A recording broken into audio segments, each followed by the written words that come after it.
Hey everybody, and welcome back to Calc 3 Online. So the plan for today is to just do a few quick examples kind of related to some stuff we've been doing lately.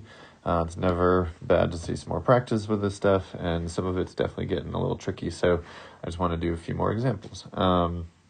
So this first one is a volume problem. So I want to find the volume of the region, the solid that's bounded by this paraboloid, right, and this paraboloid. And it's probably, like in all these problems, it's good to start with like some sort of picture. So let's try and draw this thing. So the blue one, right, is just sitting, there's no shifts or anything. It's an open up paraboloid like this, and, kind of like something like that. And it's centered right on the z-axis. And then the yellow one here is upside down, right, because of the negatives, and it's shifted up 9. So I'm just going to say it's like something like that. And so we'll just do... And actually, I think I'm going to try to make this a little bit better. So we're going to say it's more like that. I think that's more what I want. And so you can kind of maybe see it. We're basically looking at the solid that's formed by those, which would sort of be like an egg shape. It would be like an egg where there's like kind of a diameter of it, and then it's going to kind of, it's like widest spot is at the point of intersection is what I'm saying, and then it's going to be capped on the top by the yellow one and on the bottom by the blue one. And so, that purple region that I'm sort of drawing there is like the egg shape that we've got to find the solid of, the volume of, sorry.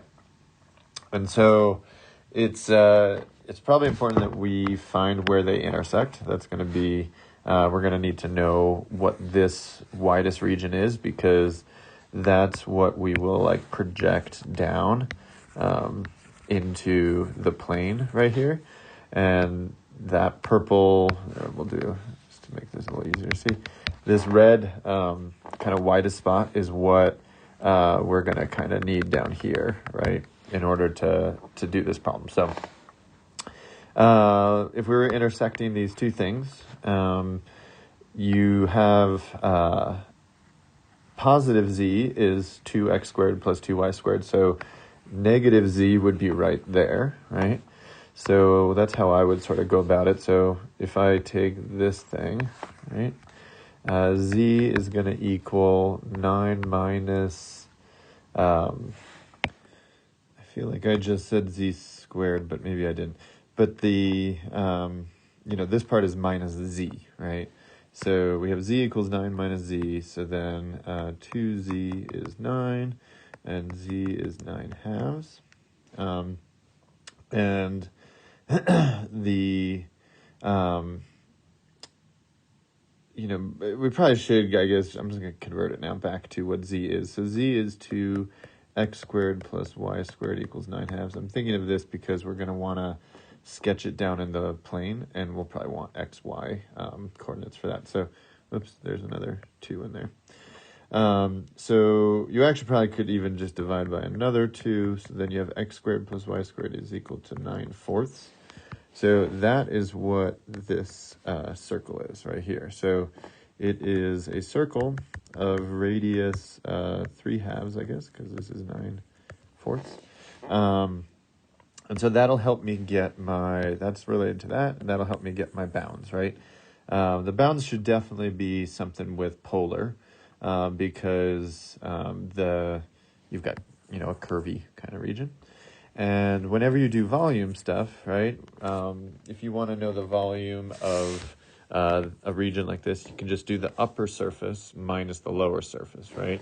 If you, what you're doing there, right, is you're subtracting out, when you do the upper one minus the lower one's the blue one, right? You actually just minus out this excess stuff that's kind of below the blue one, so outside the blue one, right? And if you take away that stuff, then you're left with the inner stuff there. And if you do this minus this, right, you'll be just taking away all that excess stuff and get the volume of the inside. So that's kind of a common thing that you do in like BC Calc for area. We're just doing it for volume. So my integral is going to be a double integral of basically 9 minus 2x squared minus 2y squared minus 2x squared plus 2y squared dA. And that's basically where I'm going to start simplifying things, and then I'll convert to polar. All right, so in here, if we simplify that, we'll have 9 minus 4x squared minus, no, now it'll be plus if I took a minus 4 out, plus y squared dA. And then we should convert to polar, definitely. This will be nice. You'll have an r squared in there, right? And then this, for the bounds down here, right, this circle down in the xy plane, it's truly a circle so you're going to go full 2 pi. And the circle is defined by 9 over 4, I guess, is the radius squared. Sorry, so 3/2 is the radius. So if I switch this thing over to polar, right, I'm going to get 0, 2 pi, 0, 3/2, and then 9 minus 4r squared. And then don't forget your r, dr d theta.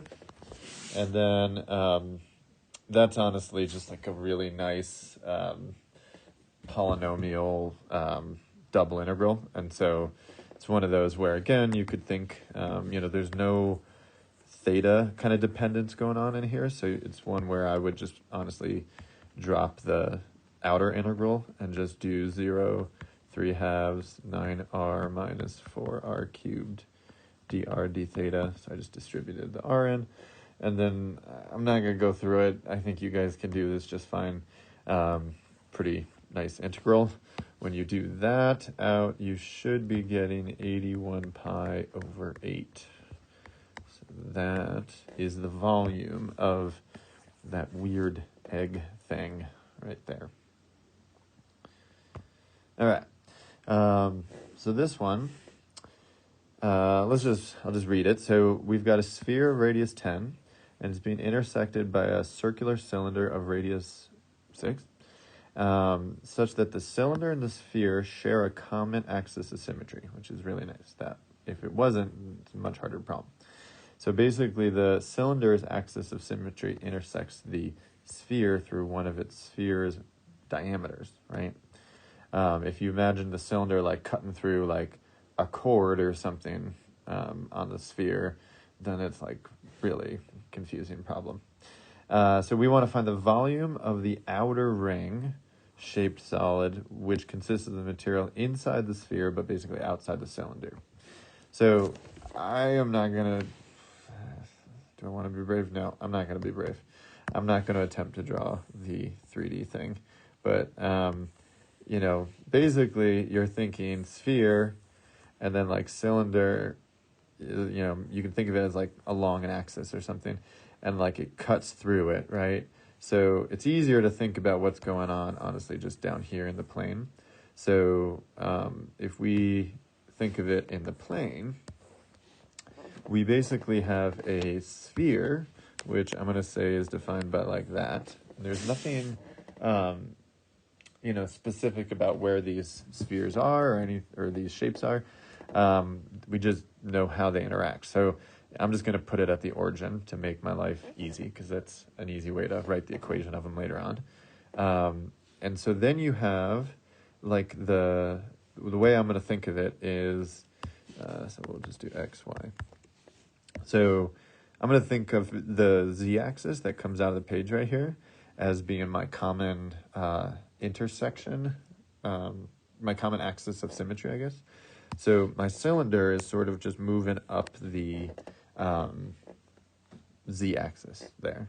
And so what we're asked to find is the stuff that's going to be left over between those two things, right? It says the volume of the outer ring solid, which consists of the material inside the sphere but outside the cylinder. Right? So this is sphere, and this is cylinder. All right. And we have choice, right, on how to, where to put this. So it's fine to center it at the origin, and that's going to be nice because then that dictates the equation of my sphere. It's x squared plus y squared plus z squared equals 10 squared, right, because of the sphere has radius 10. And then the way I would do this problem is, with the symmetry above and below the x and y plane, I would do the same kind of trick that we do a lot where we solve for z, right? And we'll get plus and minus square root of 100 minus x squared minus y squared. But then we can just kind of ignore this minus one and just work with the stuff like above the xy plane. And then we'll know that we have to go and double our answer. So my integral is basically going to be 2 times the integral of square root 100 minus x squared minus y squared dA. And that would be like the final answer. So bounds, probably pretty obvious that we should do polar because we've got circular things. So the radius, right, of that cylinder was, this is totally not to scale, I just realized, but that's okay. This was a 6, okay, and the sphere was a 10, right? So my R will range from 6 to 10 to get that, yellow part out there. And then to get the full thing around, right, we need to go 2 pi, 0 to 2 pi. So if I do my switch to polar, 2 times 0 to 2 pi times the integral, what would I say? It's going 6 to 10, square root 100 minus r squared, r d theta. And the problem is, once again, one of those where there's no theta stuff going on. So I would honestly just do the kind of trick where I'm like, I have 2 times 2 pi in front, basically. So we've got 4. Mr. Reitmer, can you do number 7? Sorry, don't know if you heard that, but I'm in class right now, and I just had to go over a problem. So you probably heard a weird noise there, and then I shut the video off. But anyways, so all I did right is just do the theta integral, which would just create a 2 pi, and then so I'd have 2 pi times 2, so 4 pi. And then we're basically just left with the single variable integral. And it is a nice one because it's once again one where you can do just like a u sub. And we're getting to the point where I'm going to stop kind of doing all these out. So basically do u sub because you can see the derivative of r squared in here somewhere, right? It's right there. At least part of it up to a constant.